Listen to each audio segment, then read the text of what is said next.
Madame, Monsieur, bonjour. Bienvenue à l'émission Monde Politique de la radio Watt FM et de la télévision Free TV.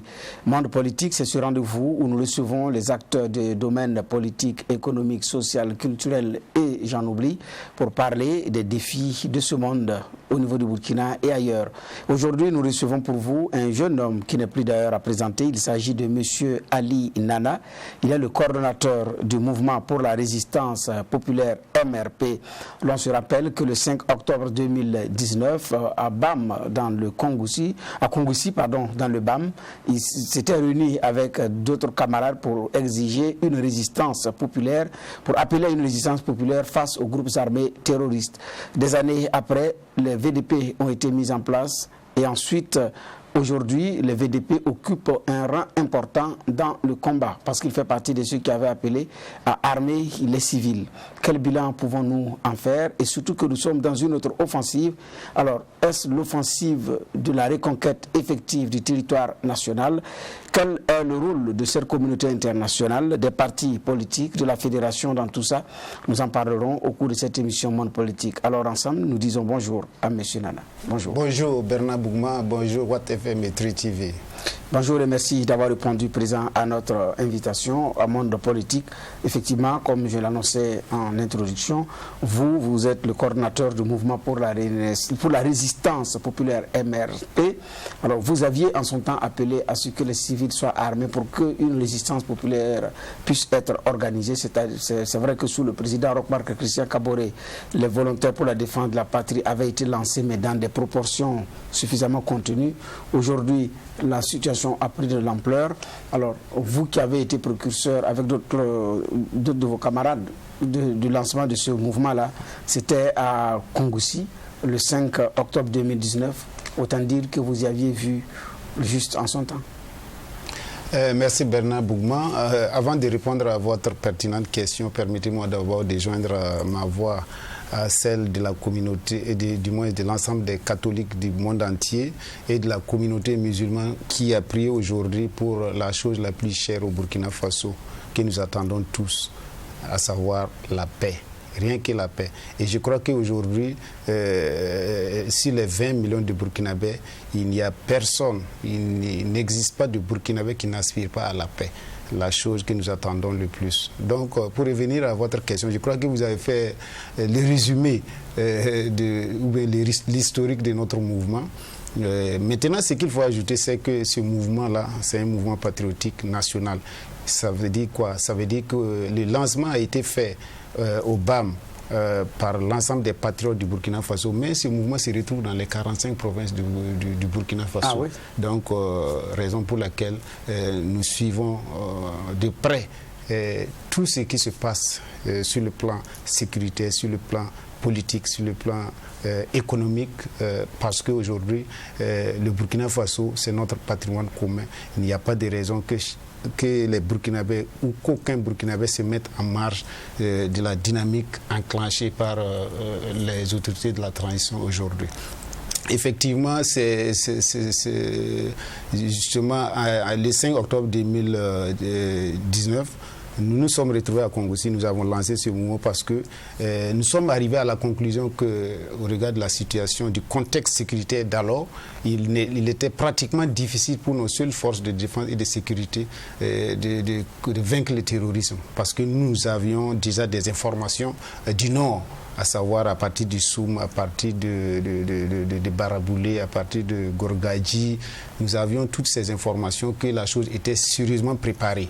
Et quand ils avaient commencé à attaquer toutes les provinces, ils sont arrivés au niveau du BAM. Et par jour, ces terroristes-là pouvaient chasser près de 10 villages. Imaginez 10 villages par jour. Et ils venaient en nombre insuffisant.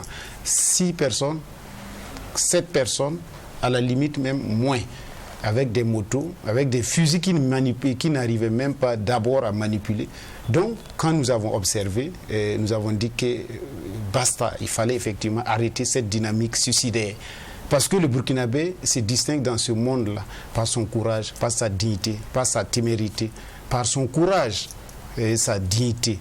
Donc, il était nécessaire pour nous, jeunes burkinabés, de nous retrouver à Congo-Ci pour dire, interpeller les autorités d'alors, à savoir le président Roch-Marc Kaboré, de sonner la fin de la récréation.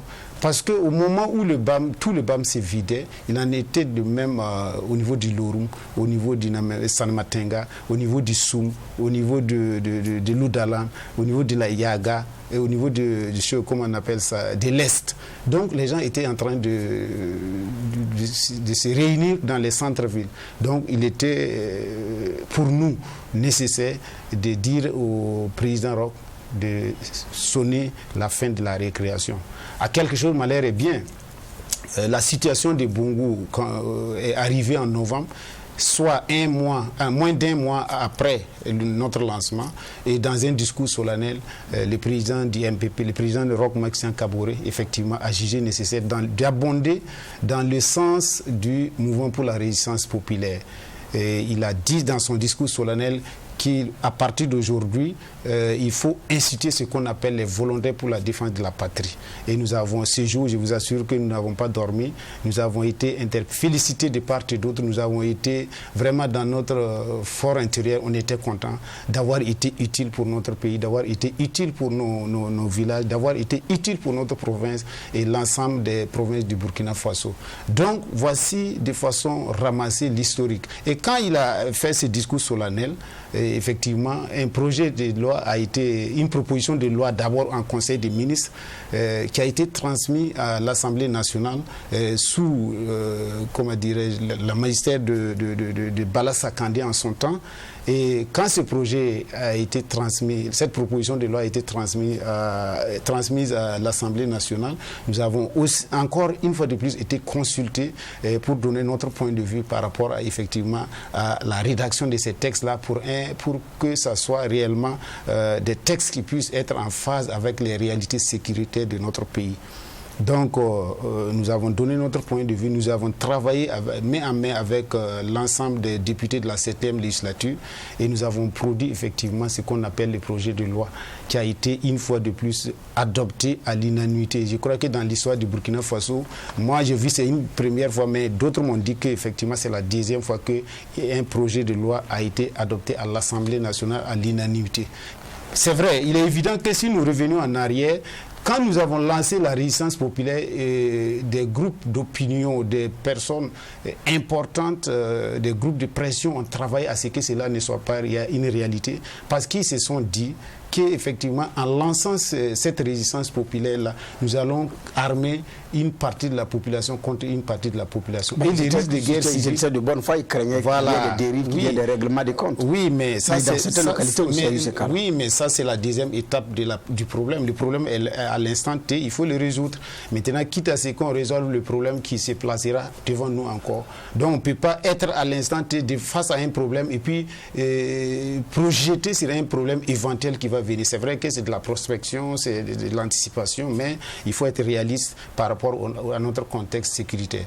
De tout bon en mal an, ce projet a été effectivement adopté à l'unanimité et pif, on a tenté par tous les moyens de mettre effectivement... Oui, mais c'était très limité, quelques VDP par village. Oui, c'était très limité. Mais il n'était pas permis d'ailleurs aussi à des gens qui ne sont pas, dont les localités ne sont pas frappées par les questions terroristes de se faire enrôler VDP. Oui. Est-ce que ça permettait en son temps d'être efficace? Non, le problème ne nécessitait pas à ce niveau. Moi, je vous dis aujourd'hui, si vous ne le savez pas, c'est que quand le président a lancé l'initiative, quand la loi a été adoptée à l'Assemblée nationale, il y a eu une adhésion populaire des populations de base. Ça veut dire quoi? Ça veut dire que tous les Burkinabés ont répondu positivement et présents à l'appel du président. Parce que je vous disais tantôt que ce qui distingue le Burkinabé des autres nationalités, c'est le sens élevé du patriotisme. Les Burkinabés sont suffisamment patriotes. Quel que soit le prix, et il suffit de regarder ce qui s'est passé tout récemment avec les 7 milliards, ou bien d'autres, les Burkinabés sont prêts à s'exprimer de façon patriotique. Donc, le problème ne s'est pas situé au nombre et à l'adhésion. Il y a eu une adhésion populaire, les gens ont répondu présent.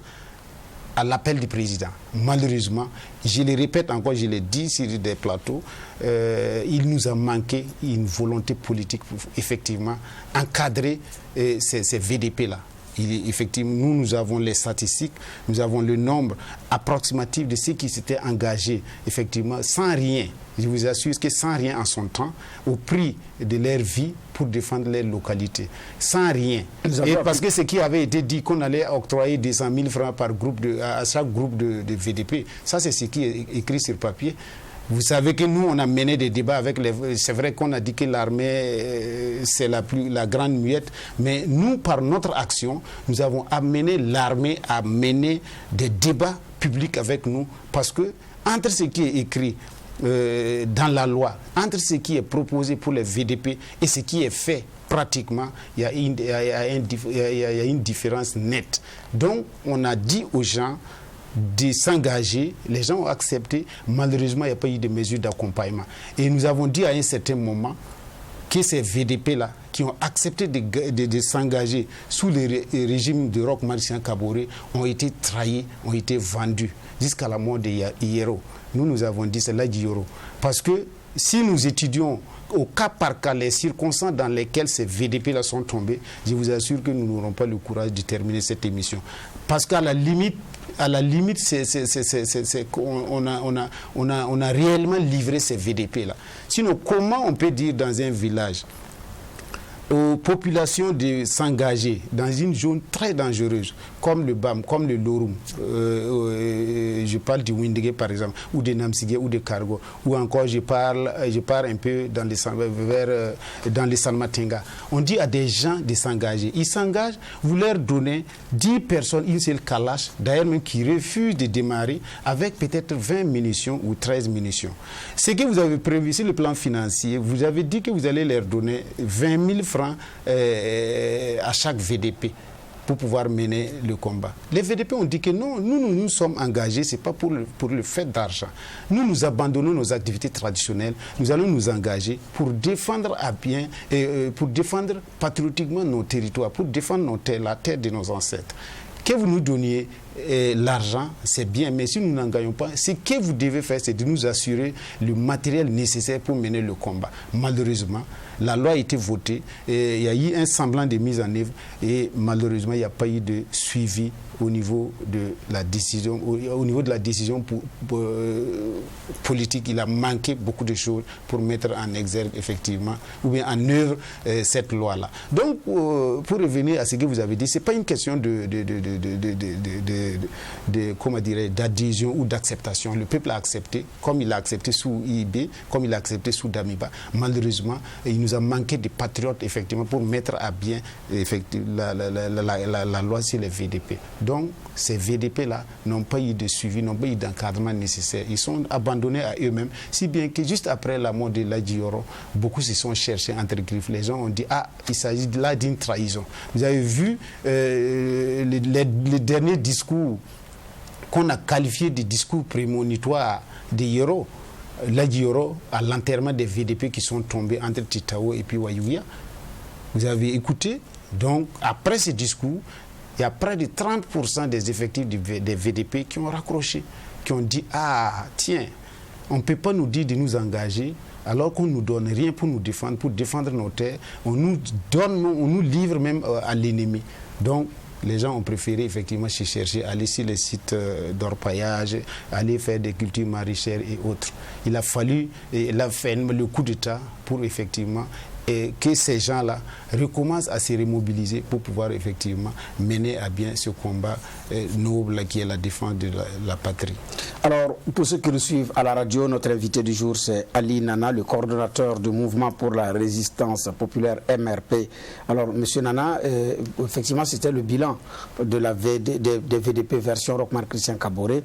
Avec le président Damiba, la loi a été revue et les effectifs ils sont passés à une autre étape. Est-ce que ceci avait aussi contribué à améliorer la situation des VDP sur le terrain? Parce que là aussi, on avait entendu qu'il y en a qui avaient commencé à déposer des armes et que le commandement militaire aussi demandait aux VDP de déposer des armes. Est-ce que c'est vrai qu'un mot d'ordre avait été donné aux VDP en son temps de déposer véritablement les armes? Sous Damiba? Oui. Absolument pas. absolument. À ma connaissance, non. Sous Damiba, il y a eu une tentative de remobilisation de la troupe au niveau des VDP. Et beaucoup qui avaient déposé sous ROC étaient en train de revenir. Bon, comme les 8 mois n'ont pas suffi pour faire grand-chose, il n'y a pas eu de changement majeur dans le fonctionnement ou dans l'application de la loi sur les VDP sur le terrain. Sinon, comparativement à l'ère ROC Maxime Kaboré, il y a eu un semblant, une petite amélioration, parce qu'effectivement, des militaires qui étaient des militaires aguerris, qui travaillaient par le passé avec ces VDP-là, sont arrivés au pouvoir. Ils savaient le degré d'apport de ces VDP-là sur le terrain. Donc, ils ont tenté effectivement de redynamiser la chose. Maintenant, à tout seigneur, tout honneur, Ibrahim Traoré est venu, je ne vous apprends rien par rapport à ce qui se passe aujourd'hui, l'apport des VDP. Et pour revenir un peu en arrière, si vous remarquez, dans tous les discours, que ce soit celui de Roch Maxime Kaboré, que ce soit dans celui de Damiba, que ce soit dans ceux de IB aujourd'hui, ils reconnaissent en premier lieu l'apport ô combien nécessaire des VDP. Ça, au moins, ça prouve une fois de plus. Donc, avec l'arrivée du capitaine Ibrahim Traoré, qu'est-ce qui a véritablement changé au niveau des VDP? Tout a changé, tout a changé. Le VDP est au cœur de la guerre aujourd'hui. Aujourd'hui, quand vous voyez les VDP, ils portent pratiquement la même tenue que nos FDS. Et ils sont contents de mener le combat. Ils sont traités au même titre. Ils sont devenus des vrais auxiliaires des forces armées et de sécurité. Est-ce que vous les voyez sur le terrain? Non, mais on travaille avec eux, on cause avec eux. Il y en a qui disent qu'on travaille avec eux, mais c'est au téléphone. Est-ce que vous partez sur le terrain? Non, nous les connaissons aussi. Il ne s'agit pas de connaître. Est-ce que vous partez souvent sur le terrain? Je ne vous apprends rien. Vous savez, vous connaissez. Non, moi je ne sais pas. Non, Bernard, vous savez que nous... Il faut dire ça à nos téléspectateurs. Non, justement, les téléspectateurs, pour ceux qui sont honnêtes, suivent l'évolution de ce mouvement, de notre mouvement depuis 2019. Ils savent notre rapport, ils savent ce que nous ne sommes pas ceux qui sont assis à Ouaga. Est-ce que M. Nana a déjà été au front? Mais écoute, je n'ai pas besoin de le dire, mais je sais que je joue ma partition. Pourquoi vous ne voulez pas dire si vous avez été au front? Non, je n'ai pas besoin de le dire. De toute façon... vous avez peur d'être enrôlé? Absolument pas, je suis déjà enrôlé. Ah, vous êtes déjà enrôlé? Je suis déjà enrôlé. Je n'apprends personne. Avant même que IB n'arrive, je suis déjà enrôlé. Vous avez fait la formation? VDP. Naturellement. Si je n'avais pas fait, je n'allais pas dire que je suis enrôlé. D'accord, donc vous combattez au front parfois? Bon, ce n'est pas nécessaire. Je laisserai l'histoire apprécier. D'accord. Mais au niveau du front, comme on appelle des forces combattantes, aujourd'hui, il y a ce qu'ils appellent la BVDP qui a été créée, donc la brigade qui s'occupe, l'organisation sur le plan terrain a commencé. Dites-nous comment les VDP opèrent aujourd'hui. Les VDP opèrent sous la tutelle, sous l'encadrement technique, comme la loi le dit, hein, la loi de 2022 qui est venue abroger celle de 2020 sous ROC. Cette loi est venue avec une batterie d'avantages pour les VDP aujourd'hui qui travaillent et qui sont très contents de travailler parce que non seulement ils travaillent librement, mais en plus le plus important c'est qu'ils ont les moyens de faire le travail comme il se doit. Ils sont dotés conséquemment. Ça, je puisse vous le dire officiellement. Nos VDP aujourd'hui ne travaillent pas dans une certaine misérabilité. Ils travaillent au même titre que les forces de défense et de sécurité qui ont suffisamment de moyens. Et c'est ça qui fait qu'aujourd'hui, ce qui se passe sur le terrain est encourageant, pour être honnête avec vous. Les VDP combattent aux côtés des militaires au front. Ils combattent aux côtés des militaires qui sont leurs responsables conformément à la loi. Effectivement, la création de la brigade de veille et de défense patriotique, BVDP, BVDP aujourd'hui, nous l'avons apprécié à sa juste valeur. Et nous avons un jeune lieutenant qui est devant, le lieutenant Sawadou, qui fait un bon travail de maillage territorial, un bon travail d'encadrement, un bon travail de consultation, qui travaille en étroite collaboration avec notre mouvement dans le cadre de la mobilisation civile et de la sensibilisation, parce qu'effectivement, il faut travailler, c'est une dynamique. Les VDP, quand on les recrute, ils sont formés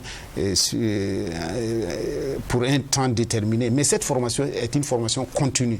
L'essentiel de l'expertise, l'essentiel de l'expérience s'acquiert sur le terrain au fur et à mesure, parce que nous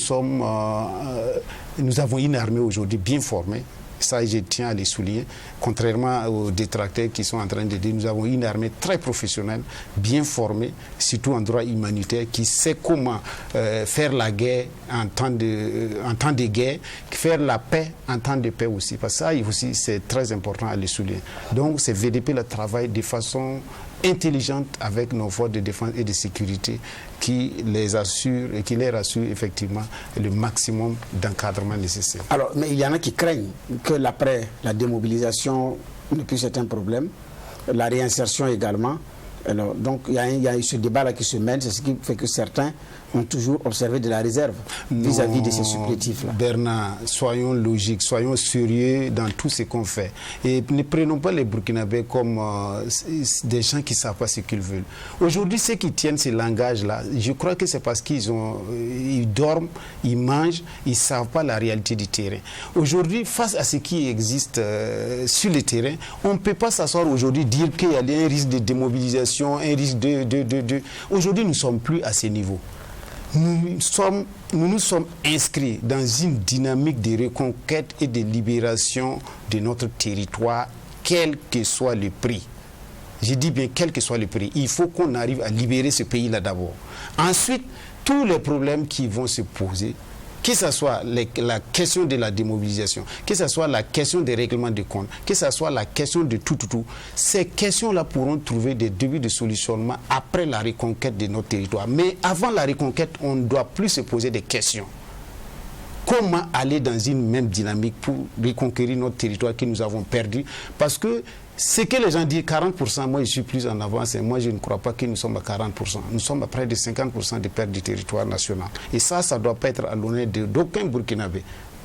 Aucun Burkinabé ne doit pas être content en écoutant cette phrase-là, que le Burkina a perdu près de 50% de son territoire et que près de 3 000 à 4 000 écoles sont fermées et que nous sommes en train d'aller à 2 millions de déplacés internes. Ça, c'est des statistiques qui démoralisent.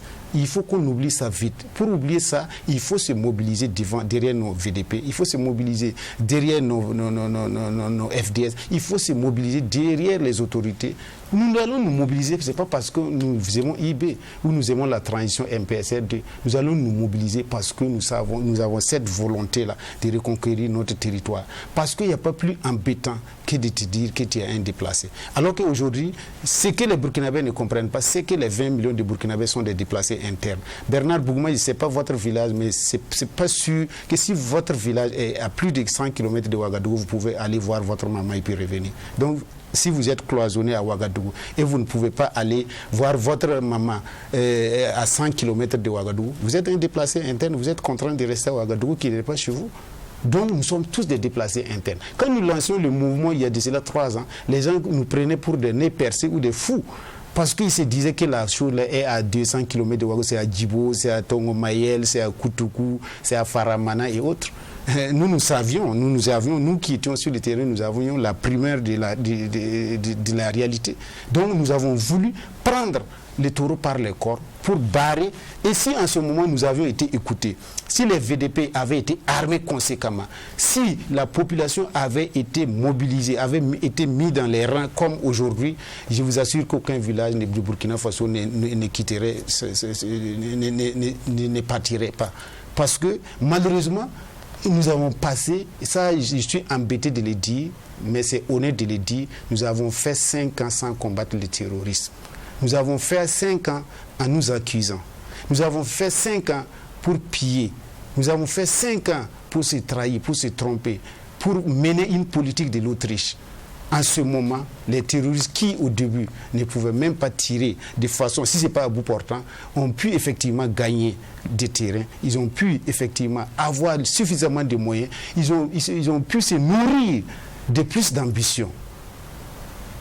Et vous voyez, 5 ans, 6 ans après, quand on a constaté que la chose est aux portes de Ouagadougou, on a commencé à courir à gauche, à droite. Vous avez vu les derniers instants de Roch, à la limite, il était embrouillé, il ne savait pas quelle stratégie adopter, parce qu'ils ont fait 5 ans sans pratiquement rien faire. Le combat s'est mené plus dans la parole, plus dans les discours. On ne voyait rien. Les VDP étaient laissés à eux-mêmes. Les FDS, pareil. Et voici pourquoi nous avons dit qu'il fallait effectivement faire ce qu'on appelle l'audit au niveau du ministère de la Défense en son temps, parce que nous ne pouvons pas comprendre que le politique mette un budget conséquent à la disposition du ministère de la Défense et que sur le terrain, nous ne voyons rien. Les 20 000 francs qui étaient prévus pour les VDP, aucun VDP n'a eu de façon successive 20 000 francs. Ça ne venait pas. Et les gens combattaient sans armes, sans munitions, sans rien. Les gens étaient abandonnés à eux-mêmes. Donc, vous voyez ce que ça fait aujourd'hui. Donc, si des gens s'asseyent aujourd'hui en disant que si nous partons dans cette dynamique, il y a les risques d'affrontement, risques de guerre civile, c'est que nous ne vivons pas dans le même pays qu'est le Burkina Faso. Madame, monsieur, vous êtes à l'émission Monde Politique et monsieur Ali Nana, coordonnateur du mouvement pour la résistance populaire MRP, est notre invité. Alors le week-end, on a vu à Kongoussi des personnes du troisième âge en train de danser, crier de joie, compte tenu d'un retour progressif à une situation normale là-bas. Est-ce que vous pouvez nous en dire davantage sur la situation au niveau du BAM? La situation du BAM aujourd'hui, pour être honnête avec vous, le 21 janvier 2023, si vous remarquez, si vous jetez un regard dans vos archives, vous allez voir que tout le BAM était sorti aussi. Oui. Ça, il faut les rappeler. Pour demander plus de sécurité, parce que tout le monde a été cloisonné à Kongoussi-Ville. Et les secteurs 7, les secteurs 6 qui étaient à côté, nez à nez avec les détachements militaires, étaient attaqués à tout moment. Et le comble est venu quand nous avons perdu 12 éléments, dont 10 VDP et 2 FDS à Rakoyektenga, au secteur numéro 7 de Kongoussi. Le comble est venu. Et là, nous avons dit que non, c'est vrai.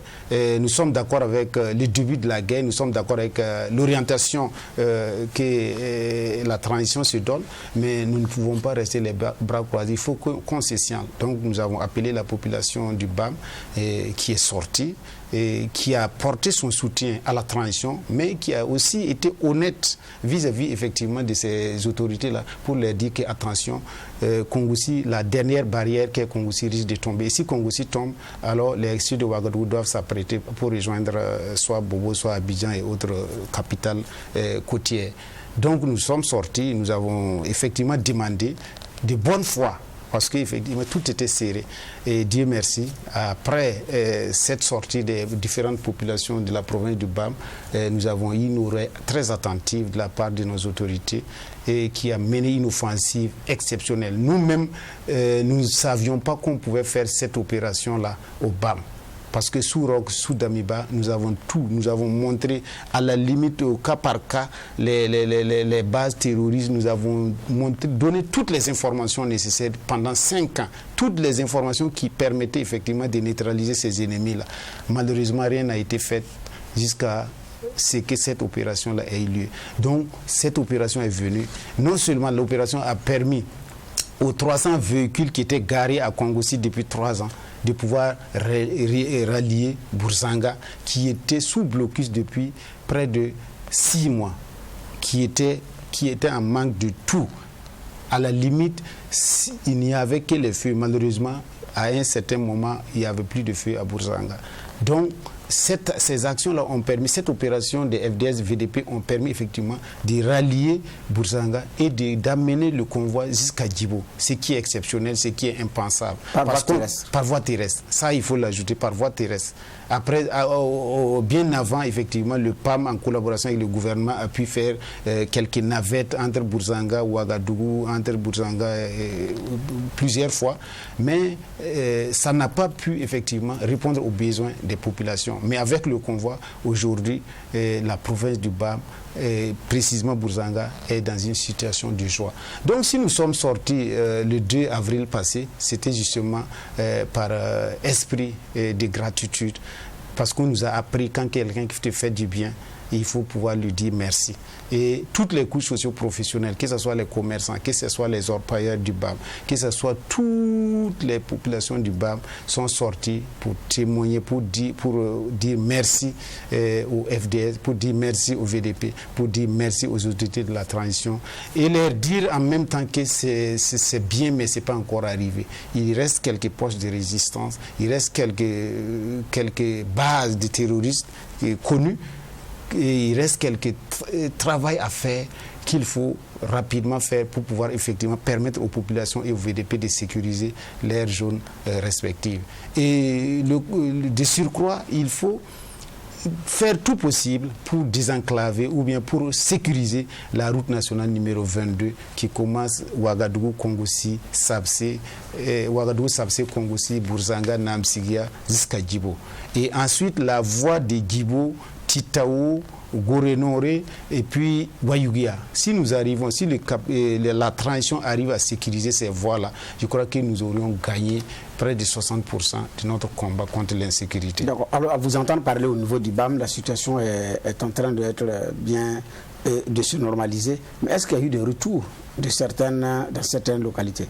Non, naturellement, il y a eu un début. Et parce que, ceux qui, par exemple... Ceux qui dansent sont de Kongossi ou ils viennent d'ailleurs? Non, c'est des déplacés. C'est des déplacés, c'est des déplacés, c'est des Kongossi. Ils sont contents parce qu'il y a un début de départ. Beaucoup sont en train de repartir, commencer à travailler, commencer à faire ceci, cela. Parce qu'avant ça, il n'était pratiquement pas possible pour ceux qui avaient cultivé, parce qu'il y a le grand lac, le lac Bam qui s'étend sur près de 40 km, toutes les populations riveraines là avaient effectivement fait des cultures de contre-saison, malheureusement qui n'ont pas pu récolter. Donc quand l'opération a eu lieu, actuellement, les gens sont en train d'aller travailler, d'aller récolter, les camions sont en train d'aller pour effectivement faire le marché comme on le dit. Donc il y a de bonnes perspectives, parce qu'en termes de guerre, il ne faut pas voir les retours brusques des gens. Il faut voir les perspectives, ce qui peut permettre aux gens d'aller avec le minimum pour aller commencer à travailler et un minimum pour aller aussi se sécuriser. Parce qu'il ne faut pas aussi sauter, aller croiser, le faire avec ces terroristes-là. Il faut prendre le temps qu'il faut, aller préparer un peu, parce que c'est des villages qui ont été abandonnés depuis 2 ans, 3 ans pour certains.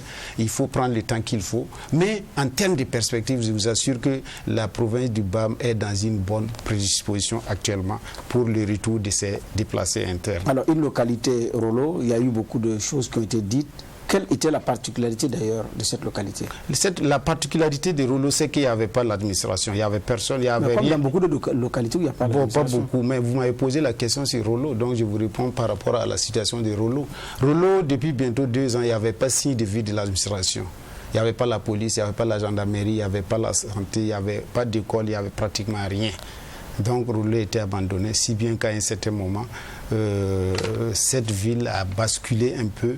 Les terroristes n'étaient pas à Rolo-ville, comme on le dit, mais ils étaient dans les encablures et ils venaient à Rolo, ils faisaient des incursions dans tous les villages, y compris Rolo-ville, notamment les marchés de Rolo, notamment dans le marché de Pogoro. Et c'est à partir de là-bas qu'ils organisaient beaucoup d'attaques pas à Rolo, hein, je parle à partir de cette zone-là, qu'ils organisent les attaques ou bien les embuscades contre les gens de Séguénéga, contre les gens de Titaou, contre les gens de Bourzanga, contre les gens de Kongossi. C'est à partir de là-bas. Les bases étaient situées dans la zone de Rolo, pas à Rolo-ville, mais dans les encablures de Rolo. De ça, il faut le noter. Pour ceux qui nous suivent, il faut nous dire où est localisé Rolo. Rolo est entre Kongossi et Bourzanga, à gauche. Ouais. Et à 16 km de Bourzanga et à légèrement 30 km de Kongossi. 36 ou 30, bon, légèrement, on a dit 40, mais la voie est un peu... Voilà. Donc c'est à 30 et quelques kilomètres de Kongossi. Rolo fait partie des 9 communes de la province du BAM. Donc on n'a pas dit que Rolo, tous les habitants de Rolo sont des terroristes. Ça, il ne faut jamais confondre. Et ça, je profite de votre antenne pour dire aux populations que entre les populations du BAM, il n'y a aucun problème. Les populations du BAM ont un seul problème avec seuls les terroristes.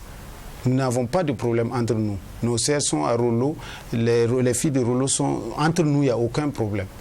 Maintenant, il faut savoir faire la part des choses parce que les terroristes ont pu profiter d'une certaine période morte pour pouvoir effectivement... Donc c'était devenu presque un sanctuaire. Voilà, presque des terroristes. Voilà, des terroristes. Et beaucoup de choses s'y passaient. Et aujourd'hui, la situation de Rolo, c'est comment? Il y a une nette amélioration. Rolo est sous contrôle. Rollo est sous contrôle, tous les ennemis ont été démasqués, tous les ennemis ont été pratiquement arrêtés pour ceux qui étaient toujours dans les encablures de Rollo, parce que l'opération a permis effectivement, grâce à la collaboration directe et franche des populations, de pouvoir faire un ratissage comme il se doit. Alors, certaines forces, certaines entités qui évoquent des assassinats ciblés, des personnes qui ont été seulement tuées sur la base du délit de faciès. Bon, ça c'est ceux qui sont à Ouagadougou qui appellent. Moi je les connais. De toute façon, même si vous refusez de les citer, nous on se connaît. Moi je connais ceux qui font des déclarations tendancieuses dans ce sens. J'ai vu une déclaration d'ici qui disait que à Rollo, il y a eu des exactions, il y a eu des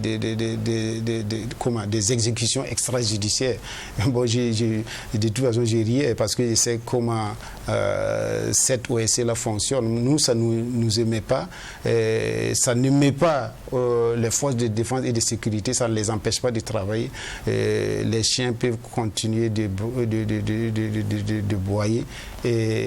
Et du moins la caravane va continuer de marcher. Ou bien c'est pas comme ça on dit. Oui, les chiens là vont boire et puis la caravane va passer. Exactement. En tout cas, cela ne va pas entamer la dynamique enclenchée par nos forces de défense et de sécurité. D'accord. Alors, mais sur le plan social, il y a les hommes politiques qui sont ostracisés, alors qu'ils sont concernés également par le même communiqué numéro 3. Les organisations de la société civile arrivaient, en tout cas à un certain moment, de pouvoir organiser facilement des conférences de presse, de tenir des activités d'envergure, mais les partis politiques, qu'en pensez-vous? Bon, ça c'est une opinion personnelle. Et moi, je faisais partie de ceux qui, notre OSC, le Mouvement pour la Résistance populaire, depuis 2019, a demandé à ce que, quand la situation s'est empirée, quand nos parents étaient en train de se chercher entre griffes, nous faisions partie de ceux qui avaient demandé à ce qu'on suspende les activités des partis politiques en son temps, et de réduire les nuisances sonores au niveau des grandes villes. Nous avons proposé une batterie de mesures pour permettre au gouvernement d'alors, au gouvernement de Roch Marc Christian Kaboré, de mettre tous les Burkinabés dans la guerre.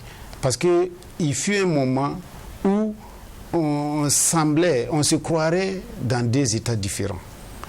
Un État de Ouagadougou, de Bobo, de Koudougou et des grandes villes, et puis un État qui représentait les villages, où les gens ne dormaient pas, les gens ne mangeaient pas, les gens se cherchaient, il y avait des assassinats, il y avait toutes sortes. Donc on ne se croyait pas protégé. Donc il fallait effectivement travailler le mental, à mettre dans la tête des Burkinabés que nous sommes en guerre. Quand nous sommes en guerre, il n'y a pas de raison que nous soyons dans ce que nous étions en train de faire, de boire jusqu'au lendemain, d'aller dans les boîtes jusqu'au... En fait, c'est ça, c'est ça. C'est pas que nous ne sommes pas pour l'animation de la vie politique ou la vie publique. Nous sommes d'accord que les partis politiques ont un rôle d'éducation, un rôle de formation, un rôle de sensibilisation. Mais à un certain moment, il fallait faire marquer un arrêt et observer la situation, partager les expériences et puis ouvrir. Donc, nous profitons, dire que nous assumons nos propositions et pour nous, il faut prendre des mesures qui mettent les Burkinabés dans la guerre, comme nous le vivons actuellement. Actuellement, je crois que si vous prenez presque tous les 20 millions de Burkinabés, il ne se passerait pas une seconde ou 2 secondes dans sa tête sans qu'il ne sache que son pays est attaqué. Et ça, c'est très important en période de guerre. D'accord. Vous qui nous suivez, vous êtes à l'émission Monde Politique avec le coordonnateur du mouvement pour la résistance populaire MRP, Ali Nana. Alors, mais je disais qu'effectivement, dans cette situation, on a besoin de tout le monde pour avancer. Toutes les voix comptent pour pouvoir regarder dans la même direction. Les partis politiques, pour le moment, sont interdits d'activité. Alors, comment est-ce que ces partis également peuvent mobiliser leurs militants? Par quel canal est-ce qu'ils peuvent s'organiser pour appeler à soutenir X ou Y, comme les organisations de la société civile le font? Non, mais de toute façon, je crois que cette limitation-là, cette suspension des activités des partis politiques, c'est à un degré moindre. Vous êtes juriste, mais même les instances, la tenue des instances... Oui, la tenue des instances, même, moi je crois que ce n'est pas aussi... c'est pas plus important que le travail de mobilisation. Aujourd'hui, les partis politiques, par par leurs ramifications à la base, peuvent travailler à une mobilisation patriotique. Nous avons vu au lancement du recrutement des 50 000 VDP combien de personnages politiques, comment des formations politiques, comment des familles politiques ont travaillé à ce que les Burkinabés s'engagent dans cette guerre-là. Nous avons vu ça. Donc, au regard de la situation actuelle, les partis politiques peuvent continuer de faire leur travail comme il se doit. Mais il ne faut pas que ces activités-là soient de nature effectivement à nuire ou bien à entamer la marche radieuse ou la dynamique enclenchée par les jeunes officiers aujourd'hui. Moi, je crois qu'en âme et conscience, nous n'avons pas plus que le Burkina Faso aujourd'hui. La politique, on va la refaire, mais de toute façon, pour faire la politique, il faut avoir un territoire. Aujourd'hui, en 2019 même, quand la situation n'était pas à ce niveau-là, mais il y a combien de partis politiques qui sont allés à Solé, qui sont allés à Namsiya, qui sont allés à Bourzanga, qui sont allés à Cargo? Ils sont combien? Mais il ne faut pas battre campagne à partir de Ouagadougou. C'est ça qui biaise souvent les résultats des élections. Vous avez un représentant, vous avez un élu, mais en réalité qui n'est pas légitime, qui n'a pas l'aspiration légitime des populations. Donc, vous voyez, les leaders africains sont élus à 99% des suffrages exprimés. Et dans les deux mois qui suivent, soit il y a un coup d'État qui est salué, soit il y a une insurrection populaire, soit il y a autre manifestation qui prouve une fois de plus qu'on est élu, mais on n'est pas légitime. Le travail on a amené simplement des sacs d'argent pour corrompre cet électorat-là. Donc il faut qu'avec cette transition-là, de toute façon, les gens disent que les transitions sont les périodes les plus favorables pour amorcer les plus grandes réformes. Et les plus grandes réformes qui puissent effectivement assurer l'avenir de nos États. Donc, il faut qu'on se mobilise. Aujourd'hui, aimer IB ou ne pas aimer IB n'est pas le problème. Aujourd'hui, c'est aimer le Burkina Faso ou ne pas l'aimer. Aujourd'hui, est-ce qu'il y a un Burkinabé qui a intérêt à ce que ce pays-là s'écroule, à ce que ce pays-là sombre? Je ne crois pas. Et si nous sommes d'accord pour ce pays-là, il faut qu'on travaille malgré nos divergences politiques, malgré nos divergences pas religieuses, nos différences religieuses, malgré nos appartenances ethniques différentes, il faut se mobiliser aujourd'hui parce que le seul virage qui nous reste aujourd'hui, c'est celui qu'on a amorcé aujourd'hui.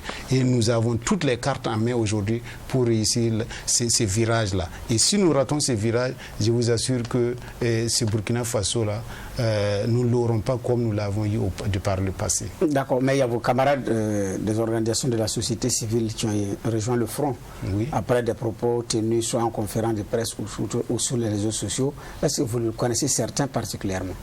Oui, je les connais tous. Je connais mon frère de l'appel de Kaya, M. Ouedraogo. Je connais les deux Ouedraogo d'ailleurs. On mène souvent les débats ensemble.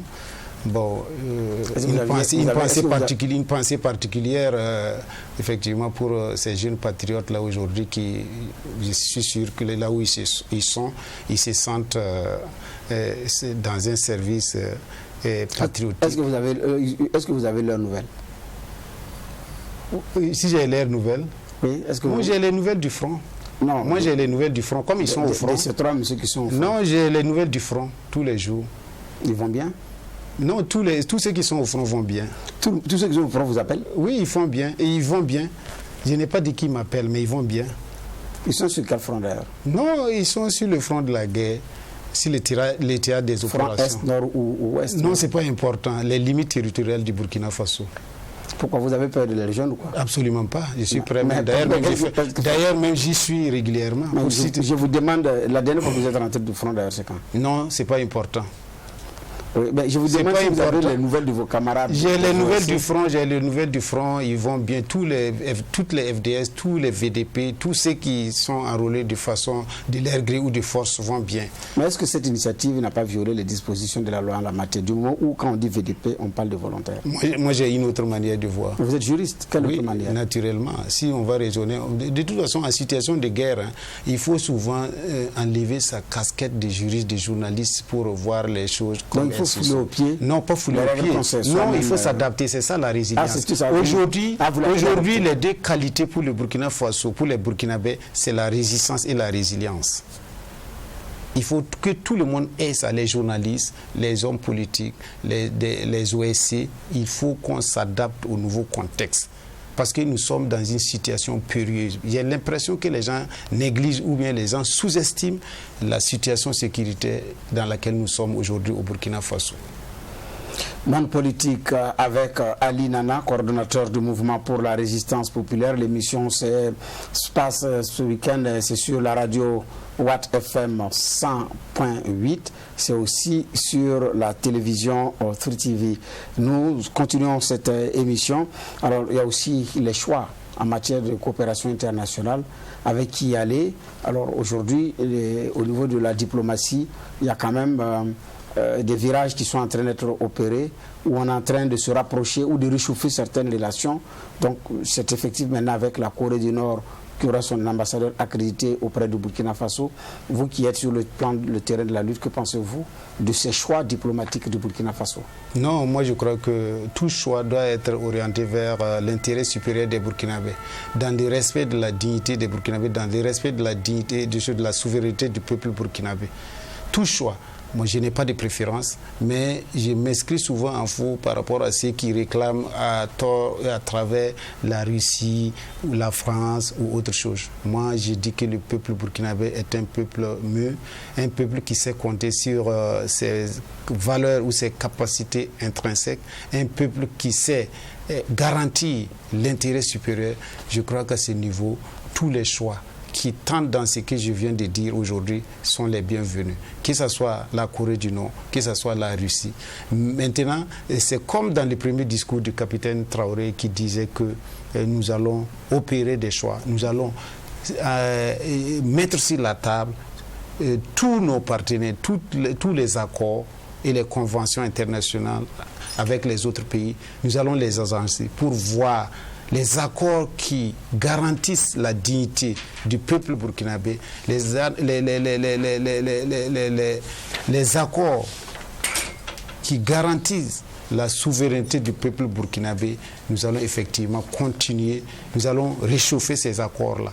Maintenant, les accords qui aliènent notre souveraineté, qui nous mettent dans une situation de sous-homme, alors je crois qu'aujourd'hui, le peuple burkinabé doit pouvoir dire non à ces accords-là et mettre sur la table les accords qui puissent effectivement nous aider à garantir la sécurité de nos populations et de leurs biens. Donc, pour la question de la Russie, je suis parfaitement d'accord. La Russie, c'est une grande puissance militaire qui peut être utile actuellement pour le Burkina Faso, mais cela ne veut pas dire qu'il faut jeter son va-tout à la Russie. Personne ne fera la guerre à la place des Burkinabés. Les Burkinabés doivent faire leur guerre, les Burkinabés doivent assurer leur survie, les Burkinabés doivent assurer la souveraineté de leur peuple. Et si quelqu'un peut nous apporter quelque chose, alors ça c'est ce qu'on appelle un bonus. Mais l'essentiel du jeu, c'est nous qui allons le jouer, c'est nous qui allons le gagner. Il n'appartiendra pas à quelqu'un. Et je disais à un de vos collègues là, que de toute façon, quand vous voyez les peuples se battre, quand vous voyez les Russes se battre, quand vous voyez les Français se battre, quand vous voyez les Allemands se battre ou les Canadiens se battre, ils ne se battent que dans l'intérêt supérieur de leurs populations respectives. Nos beaux yeux ne peuvent pas amener un blanc à venir mourir au Burkina Faso pour défendre les intérêts des Burkinabés. Il ne faut pas qu'on se leurre. Les relations internationales sont basées sur des intérêts.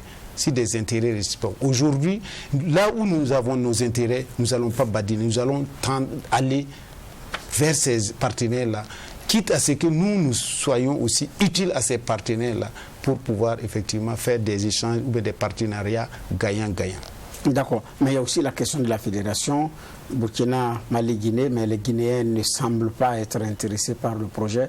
Vous, au niveau de votre mouvement du MRP, que pensez-vous de l'idée de la fédération? Non, c'est un projet très ambitieux. C'est un projet très ambitieux parce que nos devanciers tels que les Kwame Nkrumah, les Thomas Sankara, les Sékou Touré, les Iber Manga, les Kwame Nkrumah, c'est des gens qui ont travaillé effectivement à ce que l'Afrique se retrouve. Parce que l'une des causes aujourd'hui du sous-développement de l'Afrique, c'est sa balkanisation. Tout le monde est convaincu qu'aujourd'hui, avec les pays qu'on a, il nous sera très difficile de construire une économie de consommation et une économie de production. Donc, il est de soi quand même que nous créons une dynamique qui nous permette effectivement de nous retrouver et pour pouvoir effectivement créer cette dynamique de fédération ou de fédéralisme. Maintenant, c'est la question, comme je l'ai dit, la question d'opportunité qui se pose aujourd'hui. Aujourd'hui, moi, je crois que le capitaine Traoré, sa transition et le peuple burkinabé doivent plus se concentrer sur la reconquête de notre territoire, tout en ayant à l'esprit qu'il faut effectivement, à l'issue de cette guerre-là, aller rapidement à la fédération, parce qu'aujourd'hui, les États africains ne peuvent pas... Nous sommes un vaste marché de consommation, un vaste marché de production. Mais dès lors que nous n'allons pas nous mettre ensemble, il nous sera très difficile de peser dans le reste du monde. Donc, nous allons à la conquête de notre territoire. Il faut que le capitaine sache que dans son premier discours, le discours mobilisateur, le discours qui a fait que les Burkinabés ont eu confiance en lui, c'est le fait d'avoir dit, premièrement, que la mission principale de cette transition, c'est la reconquête du territoire national. Nous allons permettre à chaque Burkinabé de repartir dans son village. Deuxièmement, c'est quand il a parlé des choix diplomatiques, en disant que nous sommes avec des partenaires traditionnels qui n'assurent pas, qui ne jouent pas franc jeu avec nous. Donc nous avons nos plans, nous avons nos choix à opérer et nous allons aller vers ces partenaires-là qui puissent effectivement nous aider à sécuriser notre territoire. C'est ces deux éléments-là, c'est les deux éléments fondamentaux qui ont fait de telle sorte que tous les Burkinabés, les patriotes burkinabés se sont identifiés en lui. Donc, il ne faut pas qu'ils perdent de vue ces deux aspects-là. Parler de fédération, c'est bien, mais je me dis en âme et conscience, nous sommes tous des panafricanistes, nous sommes tous des patriotes, mais le moment n'est pas opportun aujourd'hui. Concentrons nos énergies pour la reconquête de notre territoire. Concentrons nos énergies pour permettre aux 2 millions de Burkinabés déplacés de repartir. Concentrons nos énergies pour permettre aux 3000 écoles fermées de pouvoir ouvrir. Et concentrons-nous enfin pour permettre à l'administration qui a quitté beaucoup de localités de repartir et de continuer à assurer l'administration publique dans l'intérêt supérieur des Burkinabés. Est-ce que la fédération ne pourra pas permettre de renforcer cette concentration dont vous parlez? On va faire une fédération avec quoi? Ah ben, imagine ça. La fédération, c'est fait quoi? C'est pas au sommet. C'est sur la base d'un territoire qu'on fait la fédération. Vous voulez qu'on fasse une fédération comment? Pour qu'on parte à la fédération, il faut qu'on ait l'intégralité de notre territoire. On ait, comment dirais-je, puisqu'il y a 3 éléments qui sont nécessaires pour la fédération. Il faut un pouvoir central, il faut un territoire et puis il faut une population. Aujourd'hui, est-ce qu'on a une population? Est-ce qu'on a un pouvoir central fort?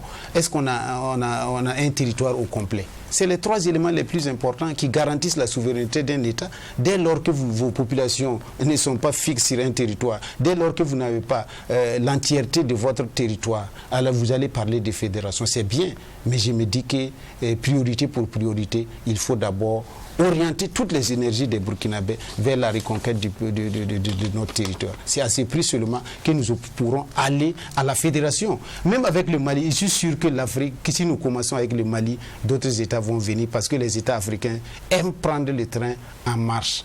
Ils n'aiment pas être acteurs, mais ils aiment prendre le train. Si nous arrivons à convaincre que l'axe Bamako peut être utile, alors si nous arrivons à convaincre, c'est sûr et certain que les autres vont suivre. Mais je dis qu'il faut qu'on diversifie notre partenariat et qu'on mène notre diplomatie dans la douceur. Je ne suis pas un partisan de la diplomatie rude, où il faut attaquer, où il faut insulter, où il faut sous-estimer. On a besoin de tous les États. On a besoin de la Côte d'Ivoire, on a besoin du Bénin, on a besoin du Togo, on a besoin du Mali, on a besoin de la Guinée, on a besoin du Niger. On a besoin au même titre on a besoin de ces États-là au même titre et au même pied d'égalité. Au même titre et au même pied d'égalité, je suis tenté de résumer vos propos en concentrant-nous sur l'essentiel pour gagner cette guerre avant de penser fédération, parce qu'il y a des conditions objectives à réunir. Madame, Monsieur, c'est la fin de cette émission. Merci, Monsieur Nana, d'avoir répondu présent à notre invitation. Pour ceux de la radio, je me suis trompé. La fréquence est bien 100.7. Moi, je vous avais donné l'ancienne fréquence 100.8. La fréquence est bien 100.7. Et merci de nous avoir suivis. Nous vous disons merci, vous qui nous avez suivis. Et nous nous donnons rendez-vous le week-end prochain pour un autre numéro de votre émission Monde Politique. Au revoir et bien des choses chez vous.